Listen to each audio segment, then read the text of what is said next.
মনকে এমনই ঘিরে রাখে। কোনো ঘটনা বা প্রসঙ্গ সম্পর্কে কথা বলা, অথবা নিজের কোনো ভুল হয়ে গেলে সেই সম্বন্ধে কথা বলা, এটাই কি সত্য কথা বলা? না, এ তো কেবল তথ্যটুকু, অর্থাৎ যেমন ঘটেছে শুধু সেইটুকু ব্যক্ত করা। এই সামান্য ব্যাপার। কিন্তু কখনো কখনো সেই তথ্যটুকু বলতে গিয়েও ভয় হতে থাকে। কখনো আবার অন্য ব্যক্তি কি ভাববে সেই দুশ্চিন্তা হয় মনে। অন্য কারো দুঃখ হবে এই ভয়টাও সত্যকে আটকায়। তবে এই সত্য কাকে বলে আমরা কি কখনো বিবেচনা করেছি?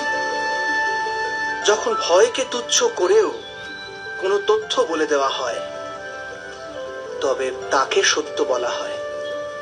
বাস্তবে সত্য আর কিছুই না, কেবল নির্ভীকতারই অপর নাম।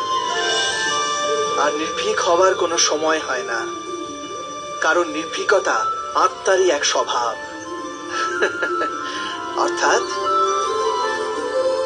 অর্থাৎ জীবনের প্রত্যেকটি ক্ষণই সত্য বলার ক্ষণ নয় কি?